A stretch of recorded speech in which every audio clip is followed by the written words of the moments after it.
Sundarban, the only mangrove in the entire universe where the tiger prowls. Tiger, the Bengal tiger. Sundarban, the largest river delta in the world, is a mystic land in the true sense of the term. There are many theories regarding the origin of the name Sundarban. One cannot be certain, but the theory that sounds most reasonable is that it has got its name from one of the most primitive and ancient trees that thrive here, namely the Sundari tree.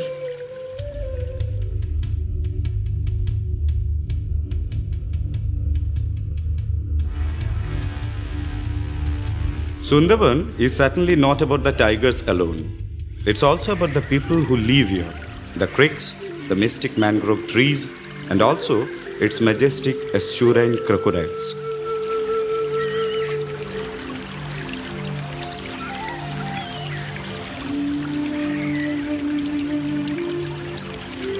To enter Sundarban National Park, one has to take the permission of the Forest Department situated in the island of Shojnekhali.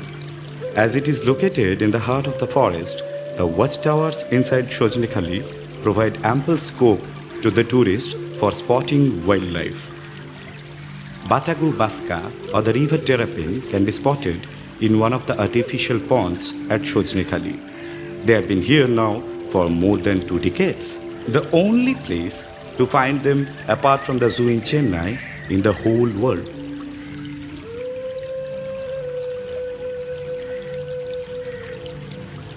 Chital or spotted deer is the only species of deer that can be found now in Sundarban. Ever alert, ever cautious, ever in the fear of the lurking predator.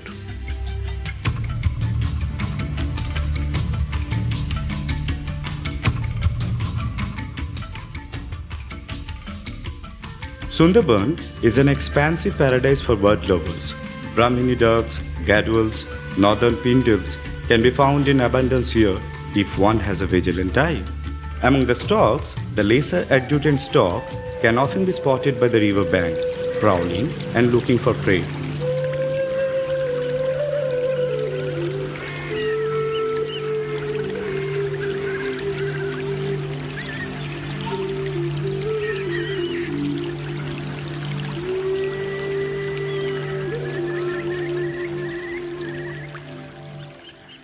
Pond heron, common yet important.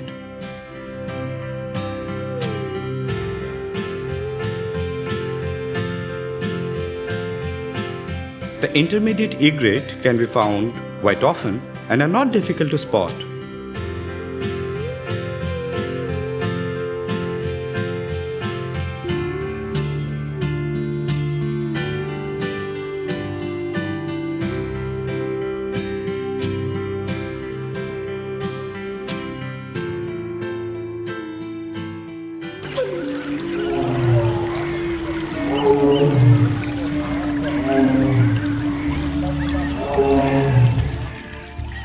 In one of the ponds at Shojnekhali, you can see a group of estuarine crocodiles where they have been kept in captivity.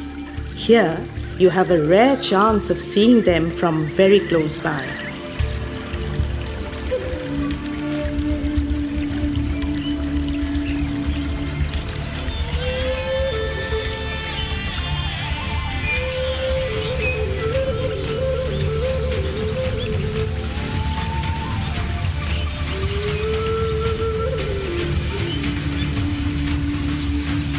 This is perhaps the only place in the world where both the Hindus and the Muslims worship the same goddess, Bon Bibi, the goddess of the forest. Bon Bibi Pala, a jatra or the performance of a mythological folklore, has now become a special interest for the tourists. The local drama troupes, wearing costumes, singing and dancing in their unique way in Bon Bibi Pala, depicting the tragic tale of the average Sundarban dweller's life, is a must-watch. The rustic performers travel across villages and rivers, walking over miles to perform in the resorts, just for 1,000 rupees or so for the entire troupe. None of the groups has less than 8 members.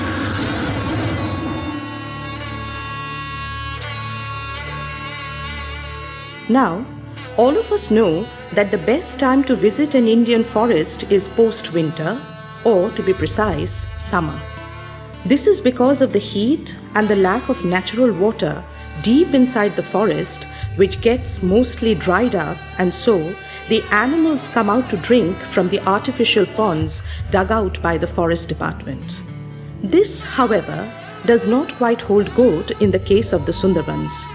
This is because, be it winter or summer, at the time of high tide, almost 70% of the land goes under the water.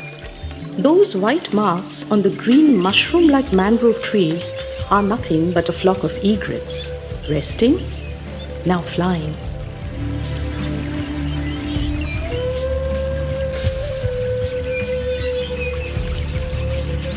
A pair of ashy-wood swallows having a time of their own.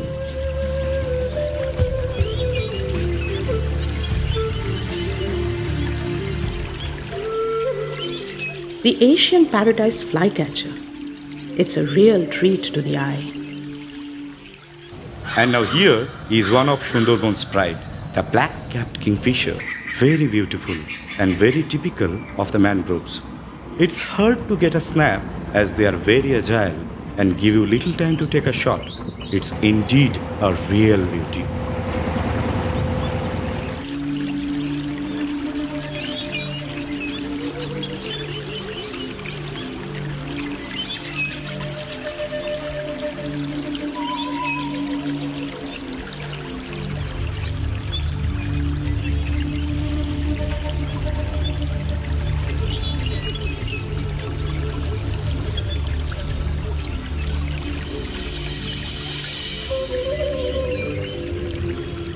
65% of Sundarbans lies within the borders of Bangladesh.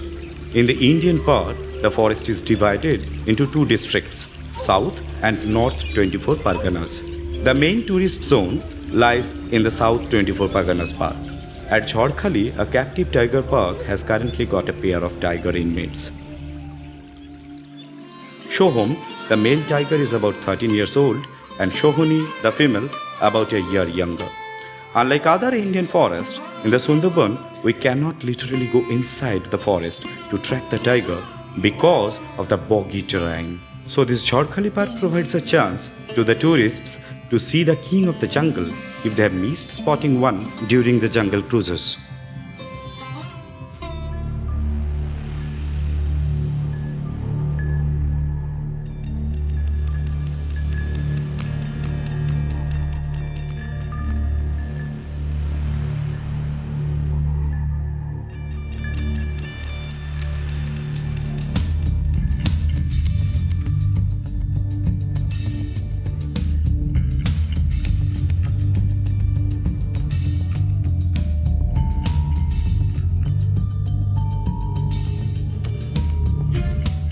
Sundarban is crisscrossed by a network of rivers. Bidda, Gomar, Biddadhuri, Matla, Ogal, Raimongol, Goshaba and Kalindi are the major ones. Now, from South 24 Parganas, we move to the north to the Jhingakhali beat of the Boshirhat range. High fences have been built to keep the tiger away from the forest office.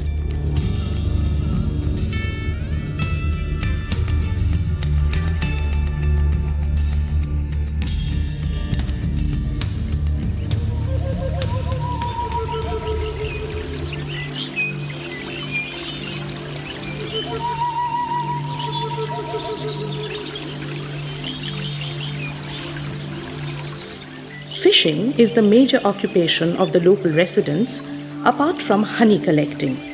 And these tiny boats, known as dinghies, are their only mode of transport. Unfortunately, they are often picked up by the Bengal tigers from these very boats.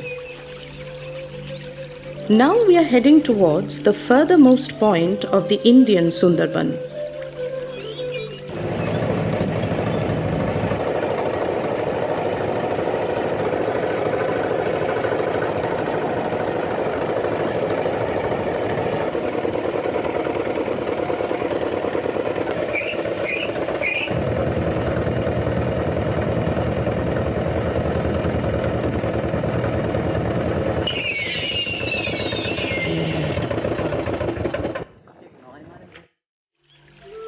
The black line of forest that we see on the far side is the Sundarban of Bangladesh.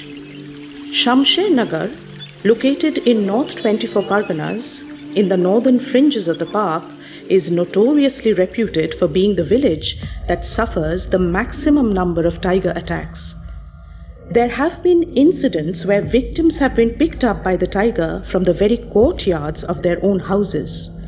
The reason for this is that the channel of the river that separates the village from the forest is the narrowest here in the whole of Sundarban.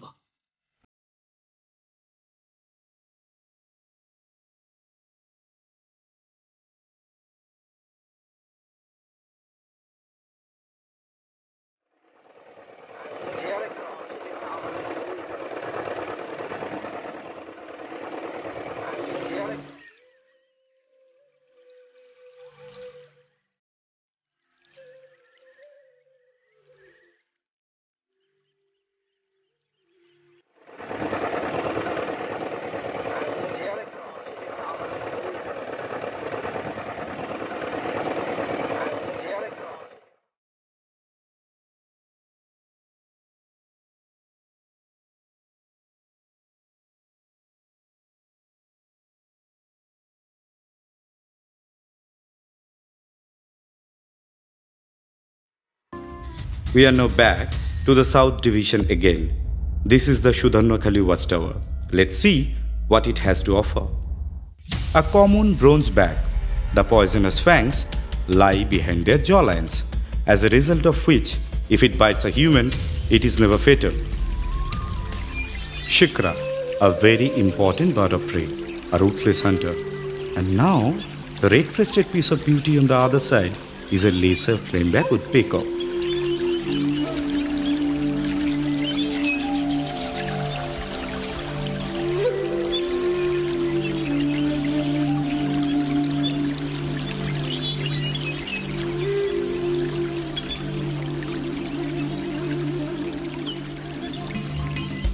The bronze rongo, another residential bird of Sundarban.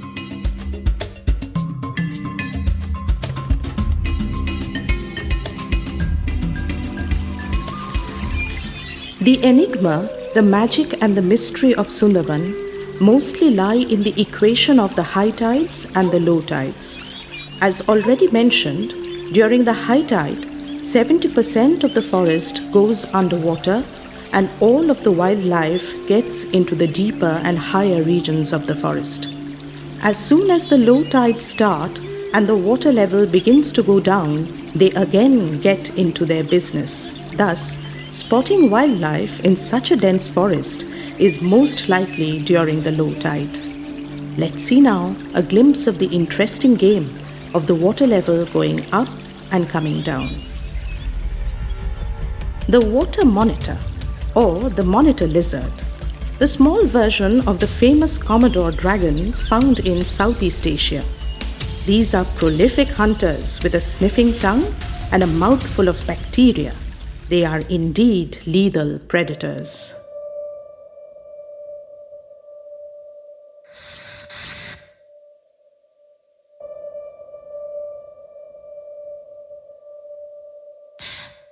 The wild boars are one of the most favorite dishes of the Bengal tiger. With crooked tusks and a no-nonsense attitude, they are not as easy to hunt as the cheetahs. Yet, the rough terrain and the scarcity of food have made the wild boars the king's favorite food. See how cautiously they move, taking a nimble step and minding everything around. The tiger may be nearby.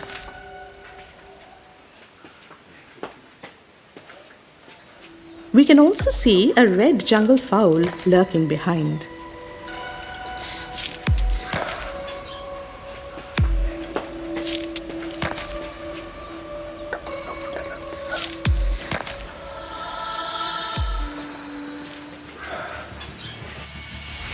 Red-tailed peat viper, deadly, venomous.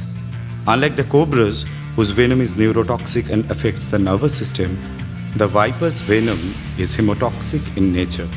It enters the blood and slowly kills the victim. This one has been spotted at Sudhannakhali.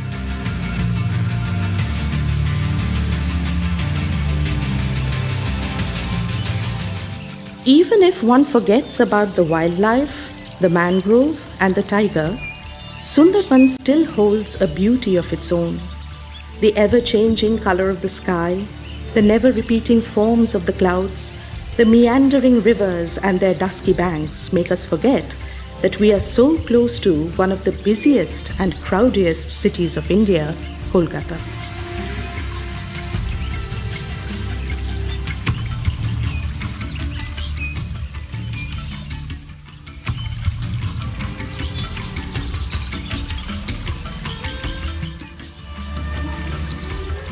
You can often question the presence of tigers as they are very hard to spot in Sundarban.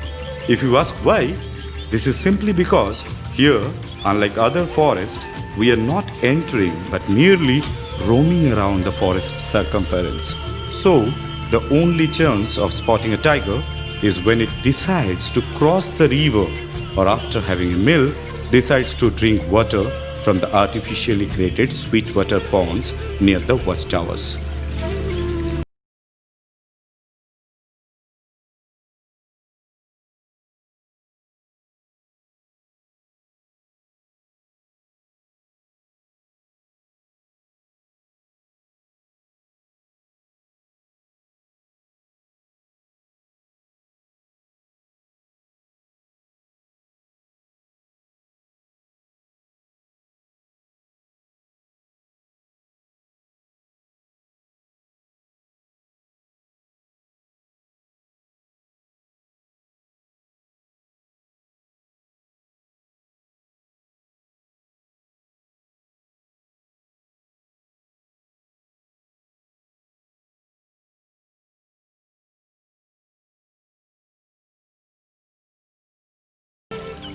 And here we can find a juvenile crocodile enjoying its sunbath.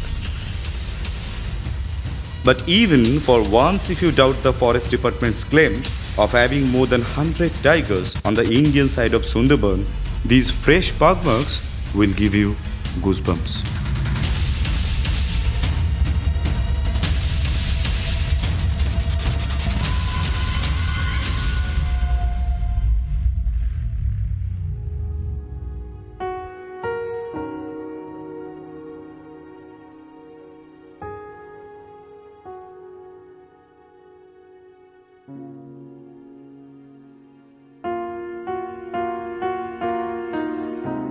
What can be more beautiful than a pair of Brahmini kites sitting on a tree and almost posing for your pictures? The brown-winged kingfisher is another exceedingly important species of the mangrove.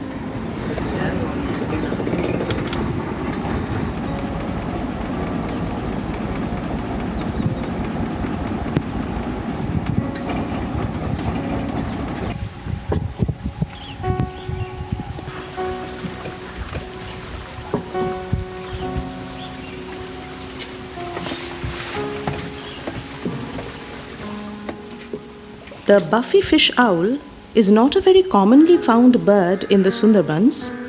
We are lucky enough to have captured it in its solemn and grave presence.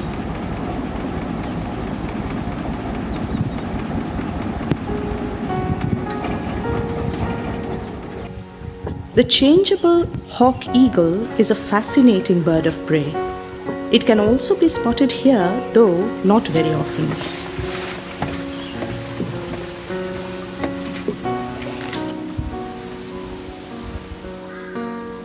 The collared kingfisher is another important member of the kingfisher family. They can be found in the surrounding villages of Sundarban as well. The rhesus macaque, or the monkey, that is often ignored amidst a host of other glamorous mammals, is a very important part of the Sundarban food chain.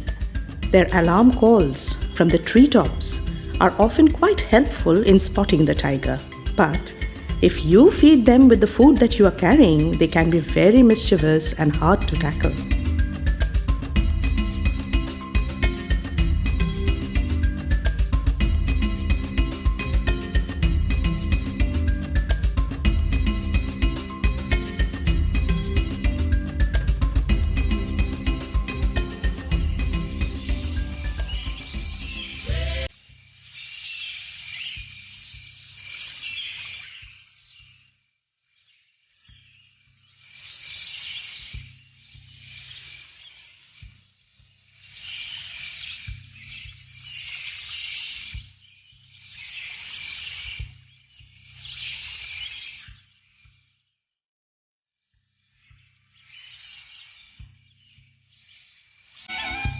The monitor often rests upon the tree trunk and branches, keeping a track of everything around and also maintaining a perfect camouflage.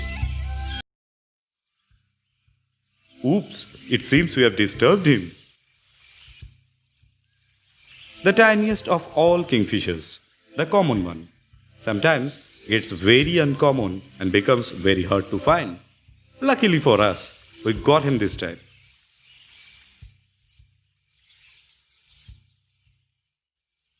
This is the common manna, also found in our very own city, Kolkata.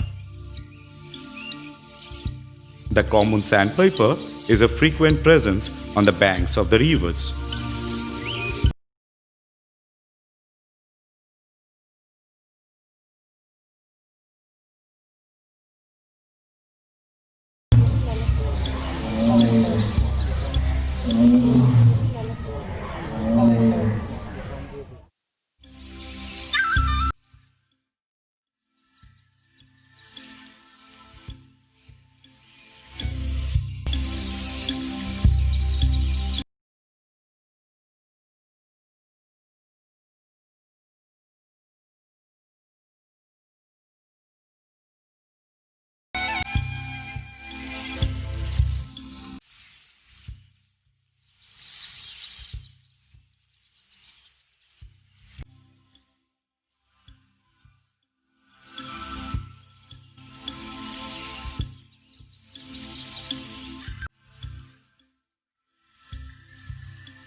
The mudskipper, or the fish with wings, is an integral part of the Sundarban fauna.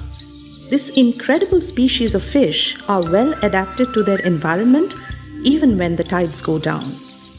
They haven't got any special breathing organ, but as long as the banks are watery, they absorb oxygen through their skin and gills. Outside the water, they use their fins for locomotion on the mud. They feed mainly on insects and smaller fish. They are an interesting mangrove species indeed.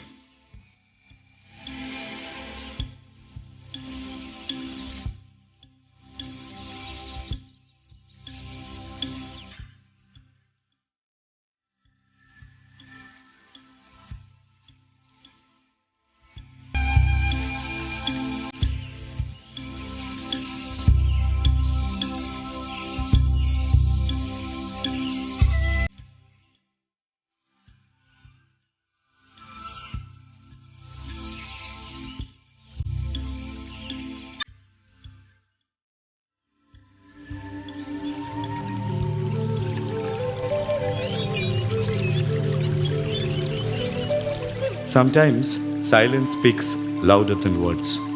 Let us just enjoy the wild, green, mystifying hush of the jungle that Mother Nature has created. Let her speak for a change. The intimidating forest, the swamps and the creeks make us question our urbanism. Have we gone so far away from nature that we have to film it to appreciate it? We are reminded of Joseph Conrad's Heart of Darkness. Truly, we are. Whimbrel, commonly found in the muddy flats of Sundarban. People who visit Bharatpur say that grey herons are common birds. But here in the Sundarbans, they are not. We are lucky enough to have shot a pair with our lenses.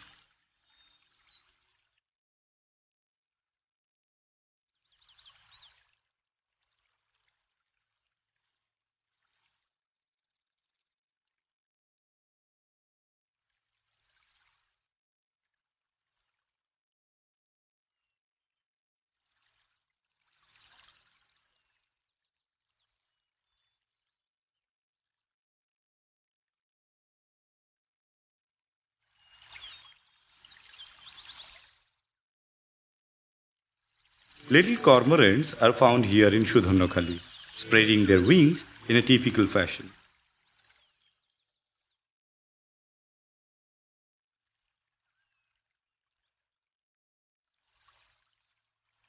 The Pacific golden plover is one of the most long-distance traveling birds among all.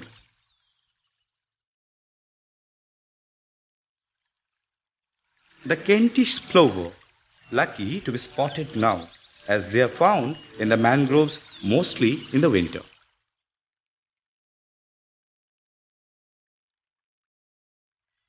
Osprey, a king amongst the birds of prey, fascinating to watch, a delight. Green bee eaters, common sandpipers, redshanks, and many more not so supposedly impressive birds provide immense support to the ecological balance and biodiversity of Sundarban. And now the crabs.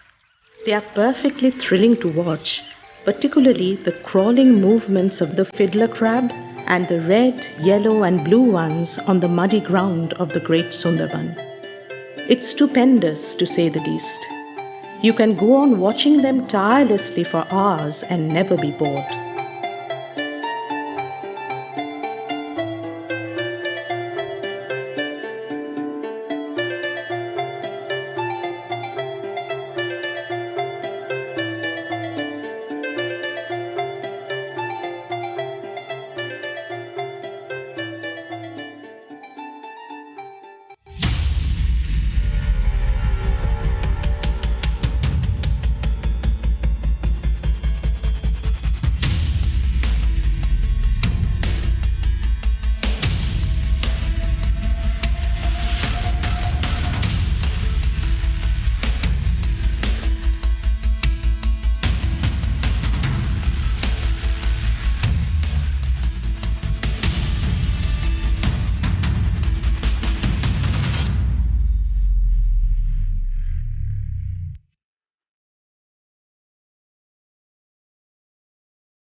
Dobaki, the most endearing walk on top of the mangroves, a canopy walk created by the Forest Department.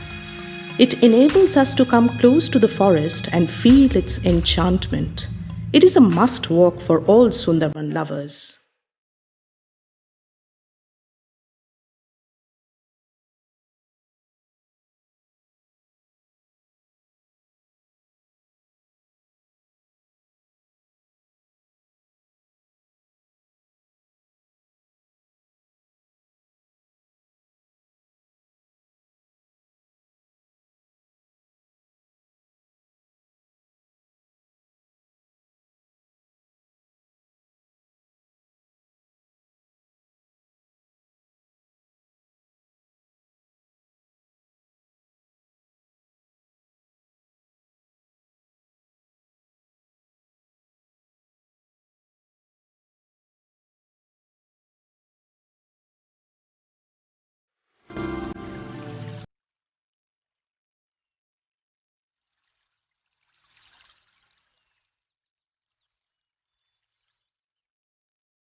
Pied kingfisher. For some, they are the most beautiful of all kingfishers. Normally, they prefer to stay in the buffer zones or near the villages rather than inside the forest. Here, there is a pair.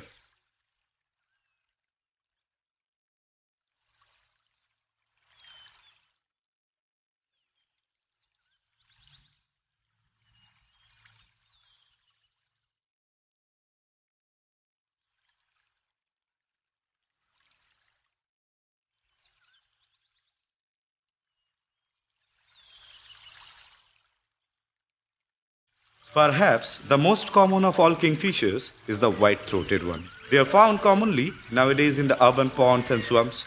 Still, its color keeps you captivated. So, out of 7 types of kingfishers, we have been lucky to spot 6, missing only the ruddy kingfisher.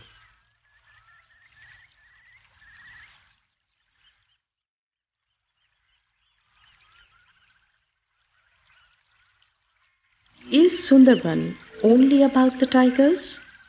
How many tigers are still left here? How big is the forest? How far is it stretched? What is its area? What is the exact extent of the salinity of its rivers? These are questions you can easily find answers to from the internet through the Google. You can even learn from books and internet data about the man-animal conflict and the number of people killed by tigers each year.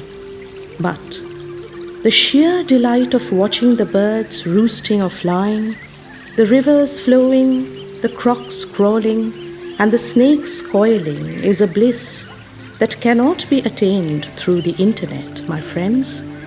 The flight of the egret, the movements of the collared dove, the raindrops on the muddy creeks, and the birds returning home at dusk with the sun behind them have urged us to come and visit this forest again and again and fall in love with it. The birds, the river, the people, the creeks, the fish, the mud, the banks, and the trees. Without them, the tiger cannot survive. They all form an encompassing circle, and the tiger is a part of that very cycle. Sundarban, thus and so, is not about the tiger only.